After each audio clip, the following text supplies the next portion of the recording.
Welcome to the next episode of Fellowship in Essential Oils. My name is Adam. Liz, how are you today?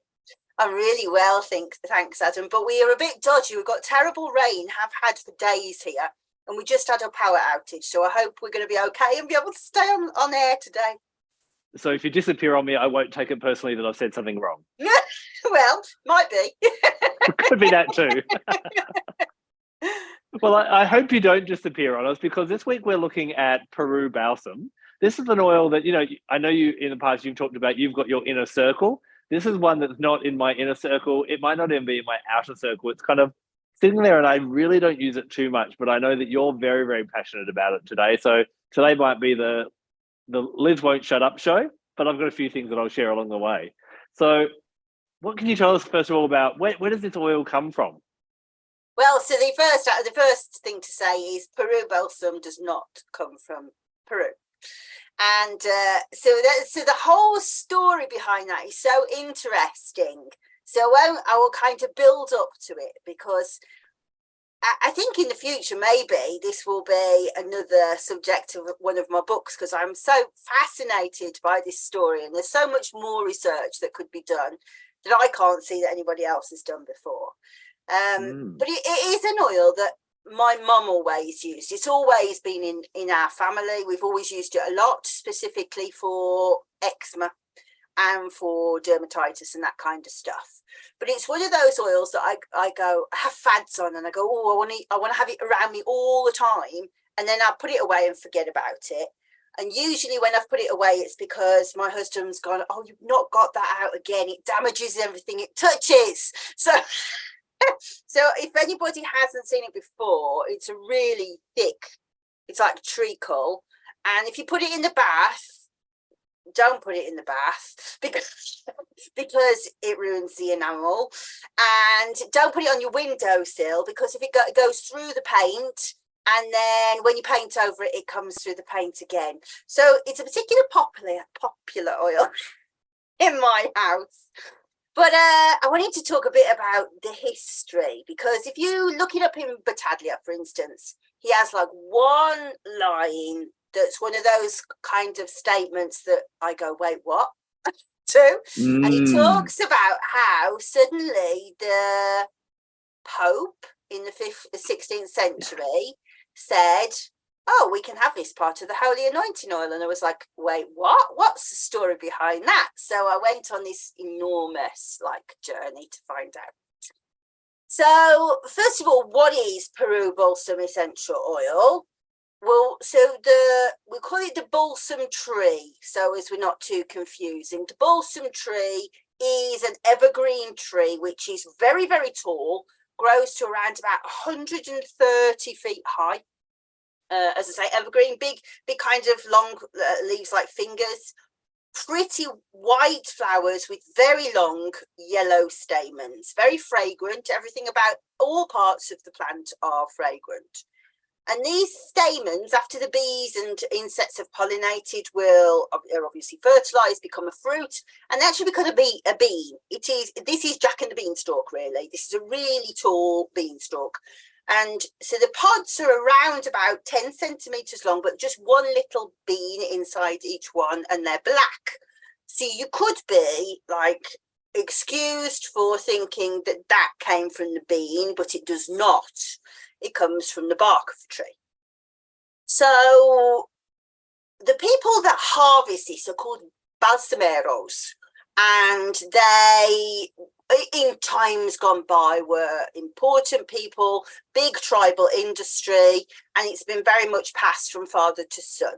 But now there's only a handful of these, but it is still harvested in the same way. So what they do, remembering that this is a massive tall tree, they go way, way up the tree on ropes and find the darkest part of the bark. And so it's the darkest part of the bark on the darkest tree they can find. And so these trees have got to be like 25 to 30 years old before they start doing what they do, which is secreting the oil in response to being injured. So bearing in mind, these balsameros are probably about 100 feet in the air in a forest full of these trees. They then get a great big flaming torch and burn the the bark, so that the tree, so cruel really when you think about it from the point of the tree goes and goes rigid, sends all of its essential oils, not essential oils, but essential oils, to the surface and into the bark. So what they do then is they like score it like a crosshatch, and they take off the bark. So they've got like a strip taken, a strip left, a strip taken, a strip left. Then they put rags on it to stop it bleeding and to catch any more of the blood, the resin that comes out. Come down the tree, lay it on the ground, leave it to dry for a week, go back up, go and get all of the rags, and then they collect it all together and they put it into a boiling pot. So obviously the sun has softened the resins by this point. And then they boil that, and what happens then is the water separates and the exudate goes hard, goes to the bottom, so they can just take that off.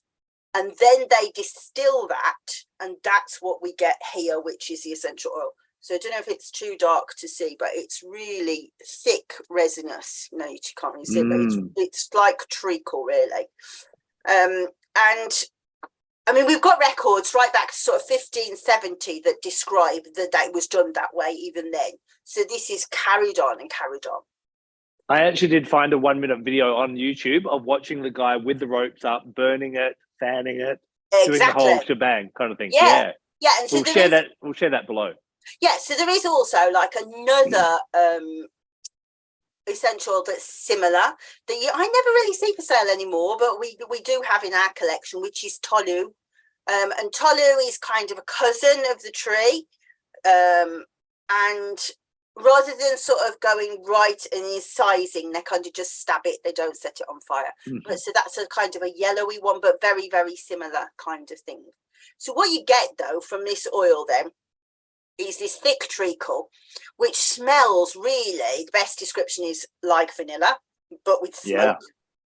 And not only does it smell nice, but it tastes nice. So we'll address that later, but don't get eating this one. But we'll talk about that later. Has many medicinal properties that were documented right back when they discovered America, and also religious significance. So the religious significance is probably what made it famous in the first place. That obviously when they went to the Americas, the Spaniards saw them using this tree. And there's Francisco Hernandez in 1570 does a really big monograph on it, and most of our information comes from that. So that's like 80 years after they've been there, something like that. But he talks about how he sees them growing in the royal palaces, in the gardens of the royal palaces, and that they use it for wounds and for skin disorders, as well as water infections. But he says it is used for an incomparable number of diseases. So that, I mean, that's high praise, isn't it? What's most fascinating, I think, to the church at that time is, of course, they've got this oil that's used for the mummification of the Inca bodies, but is also continually used for worshipping the idols of the ancestors. So then this becomes quite a complex thing for them, because they've got, if you look at Columbus got there 1492, immediately 1493 the church gets involved and says, right, we'll split these areas between Spain and Portugal, and I don't care who has them as long as you spread Christianity. So this is like the main task, and they've got this fantastic tree that really they don't want to outlaw in any way, because it's such a healing tree and there's so much of it, and they're using it in religious purposes. So what the church does in 1540 is they say, right, what we're going to do then, because it's becoming quite expensive to buy balsam of Gilead to make a holy anointing oil, that's very expensive, and it's a bit of a pain in the arse trying to get it out of Alexandria now, because they're really trying to sort of levy us for all the taxes. We're going to use that. So they make a papal bull. So 1541, the Pope says, right, from now on, that's what you're going to use. You can use that as a replacement for it. We've prayed over it for a long time. This is specifically says we've prayed over it for a long time. And the reason why we've decided on this is because it will be such a good oil for healing the sick because of its effects on wounds. But there, he records it as Peru Balsam. But it's not Peru. And we know that it's not Peru because we have this document still somewhere lost in the Vatican, but it does exist in Guatemala, which was at that point was El Salvador, where most of the oil comes from. It grows Brazil to Mexico, not Peru. But the reason why they called it Peru Balsam was around that time, there were so many pirates, so many privateers. If you look around about 1572, Francis Drake sacked the port of Peru looking for gold and for all sorts of manners, and presumably looking for Peru Balsam, because the church deliberately misled the Protestants to tell them. So the name is basically a decoy saying, oh, it comes from Peru. If you want to steal it, go to Peru. Exactly. Oh, wow. So you can't tell that story slowly, really, can you? Because it's fascinating, isn't it? But yeah, right from 1570, we can see the properties laid out really, really well. So those are skin healing, water infections, coughs that won't bring up sputum, so like unpredictive coughs, abscesses that are corrupt, in his words, so they won't heal, and also hemorrhoids. So those are the main physical things that they were used for then and still used now. I will stop talking for a bit and come back to episode 2 in a moment. So have you got any thoughts you would like to add or to say from that? I think it's really interesting. Yes, that it has all these different healing properties. It seems like there seems to be a theme in the physicality of like helping to things that aren't kind of wanting to burst out but can't. Yeah, that's good. It's really interesting as well. Yeah. Just a couple of side notes as well, especially for those that are doTERRA customers. There can be some confusion with that word balsam. There is a balsam fir, which does is more North American. That's a totally different oil to what we're talking about here. And although it's not available through doTERRA, it is in one of our blends called Native Bush, which is an Australian and New Zealand exclusive oil. So you can get your hot little hands on it in that type of way as well. So those are little things that people might be going, well, what about can I get it? And yes, there are other companies obviously that you can get it from that would be reputable to get the pure one. But just good to know it's not balsam fir, and it is in our blend Native Bush. But no, go on, episode 2. Yeah. Well, so I didn't really finish episode 1 when I think about it, because of course there was another agenda of the church when they did that. Because why would you spend all that money buying balm of Gilead and sending it all the way to El Salvador, which is where most of the oil comes from now, known as the Saviour, isn't it? Because it's christened. And then they're going to embalm with this oil. And remember, the word Christ does mean embalmed with oil. So the propaganda is like amazing when you think about it. It's part of their way of saying, well, we'll adopt all your cultures, we'll adopt all of that, but we're just going to change the name of the god. That's fascinating. But so we look at it and we think this is an amazingly healing oil, which it is. Everybody should be using it, but the answer to that is no, they should not, because it is a really high incidence of allergens. So research shows that 3.8% of general population have allergies to some constituent within it. So this is really an oil that you should experiment smelling, doing a little test on your finger first before you shove it in the bath, before you put it on all of those things, because actually there's really quite a high likelihood that you may be allergic to something in it. And what's more, I talked earlier about how it tastes nice. Actually, it's one of the most common additions to medicines, but also common additions to food. So, for example, it's in Coca-Cola because it smells and tastes like vanilla.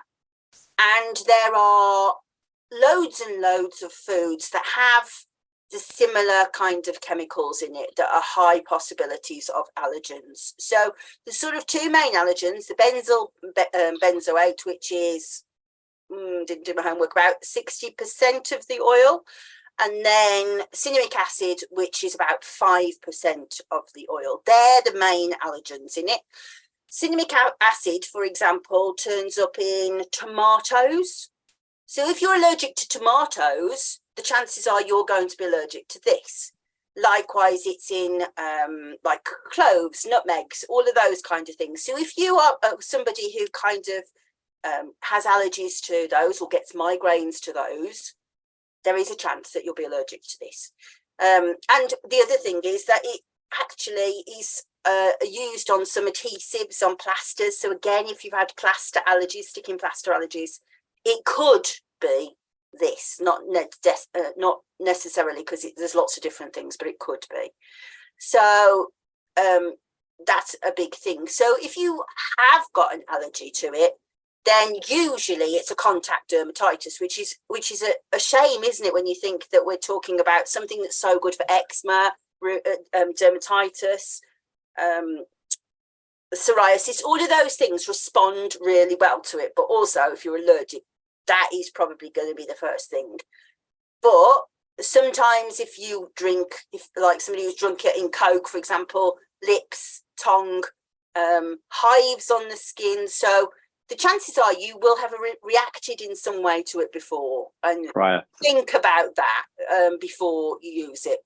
But so in summary, if you said issues with tomatoes, Band-Aids, or Coca-Cola, it could be, that would be a bit of a red flag straight away. Yes, I think so. Yes, I think so. But it is in so many things. So, for example, cough medicines, for good reason, you know, it's very expectorant, so it's in cough medicine. So it's right across. So what I would say is, whoever you are, approach this gently. But if you can use it, then it's fantastic, because it smells so much like vanilla, and so all of that medicine we expect from vanilla, of feeling comforted and cozy and all of that stuff, translates into this, which is much cheaper. But also just it's such a therapeutic oil, so it's interesting that, just for a change, go at it with real care is what I would say. The other thing is to really stress, you know, I don't want to be in a situation where people say, but it's in Coke, so it's easy to digest. So there is a maximum dilution that you can put in, like anything that you're going to eat, which is 0.0015%. So that's really low, way lower than you would use if you were going to put it in a capsule or whatever. And so therefore you're going way over what you can have. And the reason why you would put it in foods, and for example, is it's antibacterial, it's antifungal. So it's, you know, it's got all of these preservative qualities. And just again, such an amazingly clever and interesting oil. Yeah. So on sticking around this physical, and there's so many different things that I was seeing that, you know, so good for getting stuff out of the body. How have you used it in maybe your home and with your clients? When are you like, right, we need the Peru Balsam? Yeah, so remember that I don't see that many clients. So there is never going to be a huge back catalogue. But for me, I had this injury on my leg just before I got married. I woke up in the morning and I still don't know what happened to it, whether I burnt it on a hot water bottle or whether I'd been bitten. But I had a huge blister that was like that sort of size. And it was deep in my leg. And I went to the doctors, and the doctor went, I don't like that. Neither do I. Anyway, he put like a see-through plaster over it. And he said, leave it on for 3 days, then take it off. Well, this plaster it kept it clean. But when I took it off, it was still wide open. It healed, but the scab just get deeper and deeper and deeper. And I've still got an enormous scab scar where it was. And I had to dig it out because I was like, this is too disgusting to have on my wedding day. And then I put Peru Balsam around it, and it healed within days, even though it had been open for about 3 weeks, one way or another. So that was very good. And Mum always talks about, she often used it for eczema. and for dermatitis. But again, you really stress you do need to do a patch test first. But for me, this is really so lovely if you feel like you are in the middle of a very, very stressful situation. It feels really, well, imagine you're the tree and you're being burnt. You know, what this seems to say is this too shall pass. This happens all the time and you get through it. And that's the kind of way I use it. I do use it in the bath, but don't tell anybody. I dilute it now before I put it in the bath. But also just like as a massage oil before I go to bed in a body butter, because it does smell like it smells so sensuous. It's lovely. But so yeah, those are the main things. Yeah. And talking about that kind of heavenly vanilla pleasurable kind of aroma to it as well. I went down a bit of a rabbit hole yesterday where I was like, ooh, chakras of resin oils. And we won't get into it too much in this episode. We'll definitely talk on this on our masterclass that's happening on Thursday. And I know lots of people got their tickets, but there's probably someone listening who hasn't got their ticket yet. So get that. But I think this would be, of all the resin oils, I don't think there's another one that I would allocate to the heart chakra like I would allocate Balsam Peru or Peru Balsam too, because it's real loving, nurturing, pleasurable kind of energy to it. Yeah, and you know what? I don't have an answer. I knew you were going to ask me about like medical astrology and all that, and I don't have an answer because probably my brain's too lodged into that vein of like remembering stuff. So I don't really perceive it on a different level, and I haven't worked with it long enough to do that. So I haven't got an answer to argue or agree, but yes, you can definitely feel it there. And of course you would, the way that it gets rid of all the sputum and the crap off your chest when you're coughing and stuff. But yeah. And I think also talking about its aroma, if we were to have a competition of best smelling resin oil, I know some people, they love their frankincense or they love another oil, but I think this would be probably the best smelling resin oil that I've seen in my life. I don't know. That's controversial. That's controversial. That's myrrh for me. but it is really beautiful. If you haven't smelt it, you are going to really like it. Yeah. For me, as I was reading up about it and checking in with it and meditating on it and working with it, kind of my experience with it and reading other people's as well, I feel this is a really great one. As we're talking about that expectorant kind of getting phlegm out of the lungs and all those different things. A really nice one for healing of the heart. It's a beautiful heartbreak oil. I guess, just like the tree has been burnt, often when we end a relationship, there's some sense of being betrayed or burnt. And I think it would help with that. And I get this kind of beautiful image of it almost puts a cape of protection over the heart. I love that. I do love that. Yes. But I think also using this brain rather than that brain, I think we probably have to say it's very much a Saturn thing. It's about time, the way that the Incas and the Mayans and Aztecs were using it as ancestor worship, and this idea of like hard, dull, it's taking forever and ever for me to get out of this awful time, it never ends. That's Saturn kind of stuff, isn't it?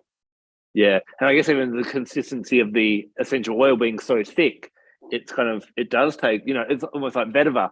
Do you mean vetiver is very much about stillness and slowing down? It's almost as though those thick oils, that guaiac wood vetiver, there, a myrrh, slow down, allow that healing to happen over time and that patience as well. I mean, I don't know if I can show.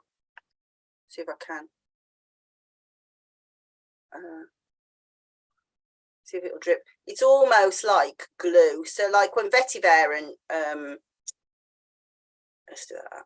Yeah, see how it like sticks. Yeah. Anything that needs sticking back together will love this. It's like Evo stick for the body. yeah. Product placement. Apologies for that. All good. I was just thinking of a joke. I always say, why vetiver is so good for getting, helping you get a good night's sleep. And by the time you've got it all out of the bottle, you're half asleep already. You're half asleep anyway. Yeah. I mean, it isn't as slow as that. It does move quite quickly, but it just is really thick. Yeah. And interesting talking about the ancestors. There's a lot of talk about it being used to connect with our ancestors and connect with, gods, heaven, angels. A few references, and I can really get this as well. connecting to the plant kingdom and like the plant divas. Is this oil could facilitate with that as well, which it's got this sweetness, and we often think of plant divas of most of the time. I guess plant divas have all different characteristics, but there's a bit of a fade or a sweetness to their energy. So it really helps you to drop into that. Oh, that's clever. Yes. I mean, going back to what we were saying about this, the chrism, they were specific about it. It was the holy chrism and the oil of and the oil for the sick. Not oil of catechumens. So oil of catechumens was the oil that they used for exorcisms. So not so much involved in spiritual aspect, like as in the spirits for some reason, but for healing the body, and also, of course, anointing. That the holy chrism was for baptism, and for if somebody was becoming a bishop or something like that, or for transitions. So it's an anointing oil for transitions from one state to the next, and that's by order of the Vatican. Yeah, interesting. One other aspect that really came out strong for me as well is a really good oil to use as part of meditation when we're doing anything of creative visualization or manifestation. I think a lot of the time we approach our magical or our spiritual work of like almost in desperation. Like, I really need to find that money, or I really need to find a lover, and that kind of thing. And as we know, we kind of work in a vibrational world where we attract what we're a vibrational match to.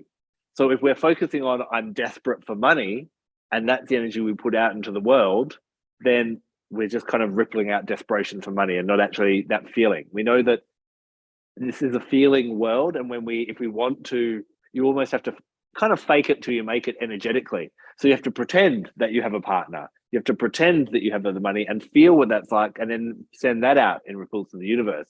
And I find that this oil would be absolutely amazing for helping us move into that positive space of like, this is what it will feel like to have that love, to have that money, to have that intention coming in, and to make sure that we're actually a vibrational match of what we want. Because a lot of the time, I always say the universe doesn't home deliver. We've got to kind of meet it halfway. So it's not, we don't put out our wish like a birthday candle and go, wait for it to come. We've got to do some of the work. We've just got to start faking it till we make it. Kind of thing. And I think in manifestation, if you're working with someone or you're working with yourself and there's a bit of desperation in there, working with this and feeling the joy because of that beautiful, luscious, vanilla, smoky kind of aroma, it's going to make you smile. It's got to lift your vibration. It's got to lift your cheer in that way as well. Yeah, definitely. And I do also want to say, though, I think there is an element with this oil, a bit like frankincense and spikenard, that we should be saying, but it's a sacred oil. And it is for healing, and it is for doing sacred work. And so don't just go out and use it for everything. If you think about how many things that PERU Balsam can be used for, I mean, we're talking about medicine, we're talking about spiritual, it's food, it's wood, well sought after for furniture. It's in a bad state, sustainably. And I think around about 1990, they were saying, we've got problems with this. There's not enough of it to go around. And then even after that, they went, oh no, one of we're confusing this with another species. So a lot of these that we've counted in that count aren't actually that tree. Oh, no. So it was way worse than we thought. So it's a medicine. It's a spiritual oil. It's not one to just go, you wouldn't put it in a diffuser to make yourself calm anyway. And if you do, then it serves you right that you ruined your diffuser. But so it's for hard times. This is one of those oils. Also on that note, we don't bung loads on. We use very small amounts. So we only use 0.4% on the skin. And although we don't actually have a warning about phototoxicity, it's not a phototoxic oil, but it does seem that the allergens, when somebody has an allergy, seems to be a phototoxic allergy. So whilst we don't have a warning on it, I would definitely say this is an oil for nighttime, for evenings, before we settle, rather than getting up in the morning and going, well, it doesn't have the energy of mornings anyway. But just be careful about that too. One thing that we haven't talked about on this show yet that talking about using it sparingly and for special occasions, it's kind of the expiry date or how long do oils last. And, it can vary from oil to oil, but with this oil, if you were to buy a bottle, should we be worried about, if I don't use it in 2 years, it's going to be useless? So different oils have different shelf lives depending on shelf lives, depending on the main chemical constituents in them. So what you would normally be worried about is if an oil is high in monoterpenes because they decay quickly, and it's usually those that are phototoxic. No, it's not high in those. And in actual fact, this bottle that I am messing with has got my stepdad's writing on the top. So he's been dead 20 years now. So that's still going strong. I'm still using that. And so this isn't one of those oils that you would have to replace loads and loads. No. Yeah. So it's worth looking for, again, as we always say, looking for a reputable company that obviously has a high quality oils. And we also want to be really mindful of the sustainability as well. So if you can find a little bit about that. But this is it's an investment oil in a way that you'd have there, sitting there for special occasions, and a really valuable one when you do need it. Yeah, and there are actually, to mention that there is another version of it. I mean, I'm talking about it being really thick and it's going to ruin your diffuser, which it will, and it serves you right if you do it. But but there is a vacuum distilled version, which is not as thick. It's not as either, it hasn't got that richness of taste. But that is commercially available, and you could put that in your diffuser. But yeah, from a plea from the trees. Be humane rather than being a typical human about it. Yeah, it's so true that we, sometimes an oil isn't available because nature, I know there's been issues with oils like helichrysum and Roman chamomile in the past where there's been, storms or droughts and different things, and people that oil's not available as well. And with these big tree oils, Brew Branco, which is another resin oil that comes from similar region type of thing, they're actually finding that the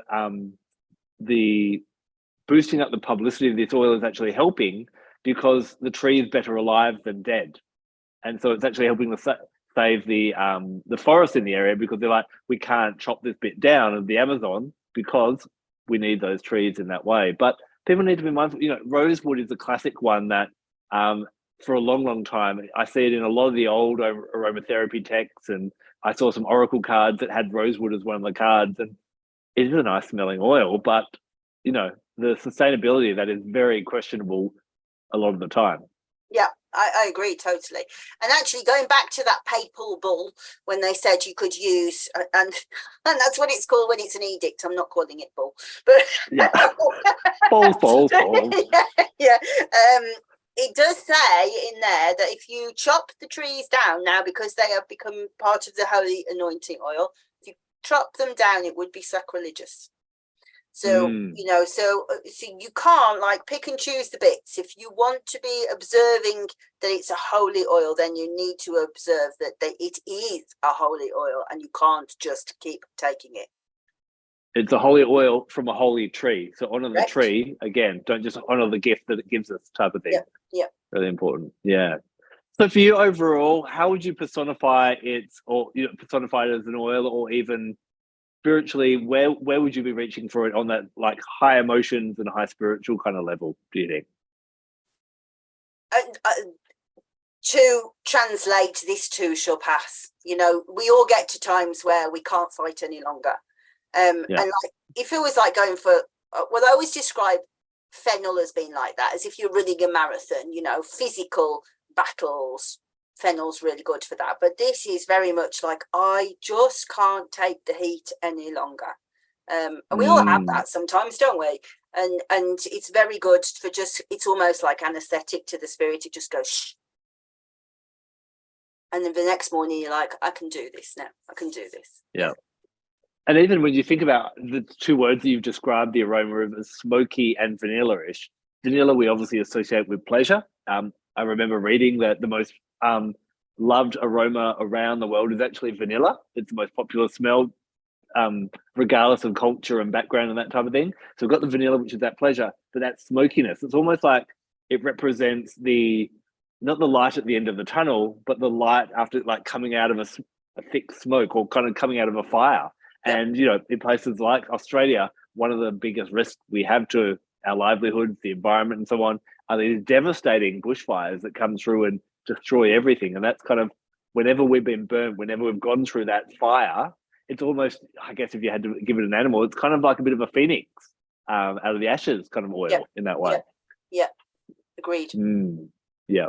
So another amazing essential oil to add to the collection. Put it there as a, you know, put it on the top shelf oil. I can't really see us talking. We will talk about it in the masterclass, but there's not that much else to learn about that one. So I guess we'll be concentrating more on the other three. But I mean, I have a wealth of information to just give about lavender on its own. But if you do have questions that you want to ask about Peru Balsam, I'm more than happy to be down that rabbit hole forever and ever, amen. So do post them, and anything you want to know about the masterclass in the questions below. Yes, please do. Remember, that happens this Thursday, the 27th. It is at 8 p.m. What time? London time? I'm trying to remember. 7 p.m. I think. 7 p.m. London time. It says in the description anyway. It does, yeah. So we've got all the links. Click on that, grab your spot, and remember, even if you can't be there, you get whether you attend live or not. We want everyone to attend live so we can interact with you. But regardless, everyone who has bought their ticket will get the recording, and you have lifetime access for that. So you can go back over and over again. And this will be a monthly event. So next month, we'll be talking about 4 different oils. So one oil that we'll definitely be talking about next month is what we're going to cover next episode is Palo Santo. We're going to stick around the same region. Yeah, one of the ladies on the comments on my video said, "Oh, can you talk about Palo Santo?" And I thought, well, yes, that would be nice because I like it, but I don't know huge amounts about it. So we'll be getting into that next week. So whether you're watching us on YouTube or listening through one of the podcast platforms, if you do have a request, reach out to us. Let us know because we're open for suggestions. There's a lot. We've got a lot of oils to get through. I don't know how long we're going to be doing this for, but there's a lot to do. And when you come up with ones like Peru Balsam, I'm like, oh yeah, I didn't even think of that one. So we could be here for we could be up for 300 to 400 episodes. Who knows? Well, I do think it's interesting when it's ones that other people don't talk about. You know, there's so much information out there, and when you look on the internet, they regurgitate the same information over and over again. You know, I'm guilty of doing it. But, you know, in this, sometimes it's way more interesting to know outside of just what that oil is. There's so many secret stories that really give huge nuance to the meaning, isn't there? And I think anyone who's interested in aromatherapy, there's a real benefit of experimenting with all different essential oils because, lavender's great for this and, you know, maybe lavender might be great for sleep, but some people find that lavender's not quite their jam. It's Roman chamomile or it's vetiver or it's cedarwood or something else. So finding your own inner circle of the oils that you really love and work really well for you, because chemically we are all different in different ways. So we will dance with different oils. There's even a small percentage of people that I find lavender wakes them up and perks them up. So you need to find something else. So definitely dance with all the ones that we talk about and find your own inner circle. I love this idea of we all have our own oil inner circle. So I think we should just recap what the oils are we're going to do in the masterclass. Yep. So we're talking about lavender. We're talking about the mandarins. We're talking about helichrysum. And I know there's a lot of people because Chiron went retrograde yesterday. So a lot of people have been very interested in their Chiron. What's their Chiron sign? What does it mean? How do we use helichrysum? So we're going to talk a little bit about that and go down a bit of a rabbit hole on Chiron and helichrysum. And then we're also going to be talking about today's oil, Peru Balsam, as well. And I might go down a bit of a tangent with chakras and resin oils. Who knows where we'll go? What I'd be interested in, actually, is given that I am a Melissa priestess and we're dream priestesses, Chiron going retrograde really switched the dreams on for me last night. So I've been scribbling and scribbling. I'm interested to know what people have been dreaming about. So if you've had anything interesting that was maybe related to Greece, I want to know about it at the workshop. Yeah, and Chiron retrograde is a time when dreams will increase as well. So not only did Chiron go retrograde yesterday, but Venus also did. And Eris, which is the contender to be the 10th planet. She's out near Pluto, but she's slightly smaller but heavier. And she's a really interesting retrograde as well. So there's a lot happening. And it was funny that I woke up yesterday morning with a message from a friend, can I have a chat? And we had this big hour chat about some challenges he was having in his life. And then at the end, it kind of twigged on me as I kind of woke up and went, what we've just talked about are issues around Venus, Chiron, and Eris. So weird, isn't it? Yeah. I don't know how it works, but it works, and that's what we're here to explore. Yep. So we will see you on Thursday for the masterclass. Make sure you grab your ticket, and we'll be back next week as we dive into Palo Santo, and we'll let you know then also what the other oils for August will be as well. Until then, look after yourselves, look after each other, and look after Mother Earth. And remember, always get sustainable essential oils. See you soon.